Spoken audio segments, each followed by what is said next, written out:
Hello friends, आज की video हम डिस्कस करने वाले हैं law of demand. Law of demand को हिंदी में बोलते हैं मांग का नियम। तो हम इसका इंट्रोडक्शन देखते हैं। इंट्रोड्यूस किसने किया था? तो लॉ ऑफ डिमांड आया कहाँ से? 1890 में एक बुक आई थी जिसका नाम है प्रिंसिपल ऑफ इकोनॉमी। 1890 में एक बुक आई थी प्रिंसिपल ऑफ इकोनॉमी। किसने लिखी थी? Professor Alfred Marshall. Professor Alfred Marshall ने 1890 में एक बुक आई थी उनकी, वो था प्रिंसिपल ऑफ इकोनॉमी। इस बुक में इन्होंने इंट्रोड्यूस किया है लॉ ऑफ डिमांड को। इन्होंने दो चीज़ों को इंट्रोड्यूस किया इस बुक में, प्रिंसिपल ऑफ इकोनॉमी। एक कहाँ पे? लॉ ऑफ डिमांड और लॉ ऑफ सप्लाई, वो हम बाद में देखेंगे। अभी हम देखते हैं लॉ ऑफ डिमांड। ये क्या बोल रहे हैं? इन्होंने डेफिनेशन दी है इसमें। ये क्या बोल रहे हैं? रिलेशनशिप है, किस रिलेशनशिप बिटवीन प्राइस और डिमांड। प्राइस और डिमांड में एक रिलेशनशिप है। वो कैसे? एक डेफिनेशन में बताते हैं। अदर थिंग्स बिन इक्वल, मतलब बाकी चीज़ें सेम रहते टाइम क्या होगा? Higher the price of a commodity, मतलब कॉमोडिटी में किसी प्रोडक्ट की अगर प्राइस हाई होगी तो smaller is the quantity demanded, तो कम संख्या में वो चीज़ें लोग डिमांड करेंगे। मतलब किसी चीज़ की अगर प्राइस हाई होगी तो डिमांड कम होने वाली है। And lower of the price, अगर प्राइस कम हुई ऑफ ए कॉमोडिटी, किसी प्रोडक्ट की अगर प्राइस कम हुई तो larger is the quantity of demand. अगर किसी प्रोडक्ट की प्राइस कम हुई तो उसकी जो डिमांड होगी वो बढ़ेगी। देखिए मैं आपको इस चार्ट में बताता हूँ। इसमें क्या है? सादा प्राइस और डिमांड, इनमें दोनों में क्या है? रिलेशनशिप, मतलब एक संबंध है। और इसका इस पर इफेक्ट होगा कैसे? अगर किसी प्रोडक्ट की प्राइस बढ़ी, अगर किसी प्रोडक्ट की प्राइस बढ़ी तो उसकी डिमांड कम होगी। ऐसा लॉ ऑफ डिमांड का नियम है। क्या? अगर किसी प्रोडक्ट की प्राइस बढ़ी तो डिमांड क्या होगी? कम होगी। और अगर किसी प्रोडक्ट की प्राइस कम हो गई तो डिमांड बढ़ेगी। कैसे? हम इस दो टेबल हैं, टेबल 1 और 2 में देखते हैं। देखिए आप एक दुकानदार हैं, आप क्या आप टोमेटो बेचते हैं। क्या? टोमेटो आप बेचते हैं। आप क्या रियलाइज करोगे कि अगर 10 रुपये के जी टमाटो होंगे तो 5 डिमांड होगी, 5 किलो। एक आदमी आया और उसने पूछा कितने रुपए किलो टमाटो, तो आपने बोला 10 रुपये किलो है, तो बोलेगा मुझे 5 किलो दे दो, 5 किलो। दूसरे दिन वही कस्टमर आया, उसने फिर से आपसे पूछा आज टमाटो कितना रुपये किलो है, आपने बोला 20 रुपये किलो है, मतलब बढ़ा। तो वो क्या बोलेगा?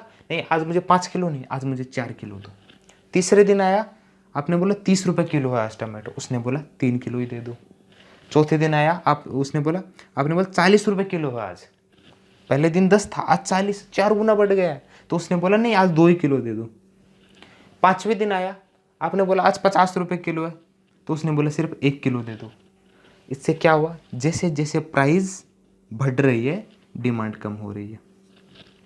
5 से 1 किलो हो गई, यहाँ से 10 से 50 हो गई। जैसे जैसे प्राइस बढ़ी डिमांड कम हो गई। यही लॉ ऑफ डिमांड है। अभी इसका उल्टा, जैसे प्राइस कम होगी डिमांड बढ़ेगी। देखिए सादा सिंपल है, प्राइस कम हुई डिमांड बढ़ी, प्राइस बढ़ी डिमांड कम हो गई, बस। अभी दूसरे टेबल में देखते हैं। दूसरे में क्या है? प्राइस कम होगी इसमें और डिमांड बढ़ेगी। आप दुकानदार है, टमाटो ही बेचने वाले। अभी देखिए एक तरफ प्राइस है और दूसरी तरफ डिमांड है। डिमांड केजी में है और प्राइस रुपीज़ में है। आप दूसरे दिन आप टमाटो बेचने गए, आपने रियलाइज़ कि एक 50 रुपये किलो टमाटो थे, तो एक आदमी उसने 1 किलो लिए। दूसरे दिन टमाटो की प्राइस कम हो गई, 40 रुपये किलो टमाटो बिकने लगे, तो सामने वाले ने 2 किलो खरीदी किया। तीसरे दिन 30 रुपये किलो, मतलब प्राइस कम हो रही है, डिमांड 3 किलो। 20 रुपये किलो, डिमांड 4 किलो बिका। पाँचवें दिन 10 रुपये किलो, मतलब 50 से 10 रुपये किलो, इतनी कम हो गई है क्या प्राइस, तो डिमांड होगी 5 किलो। इसमें आपने क्या रियलाइज किया? जैसे जैसे प्राइस कम हो रही है डिमांड बढ़ रही है। 1 से 5 किलो, पहले दिन आपने 1 किलो बेचा, पाँचवें दिन आपने 5 किलो बेचा। क्यों? क्योंकि प्राइस 10 रुपये हो गई 50 से। इसमें क्या है? प्राइस बढ़ी डिमांड कम हो गई। इसमें क्या है? प्राइस कम हुई डिमांड बढ़ गई। अभी ये एक बार डेफिनेशन और देखिए। अदर थिंग बीइंग इक्वल, बाकी सब चीज़ सेम होने के बाद क्या होगा? Higher the price, price high होने पर क्या होगा?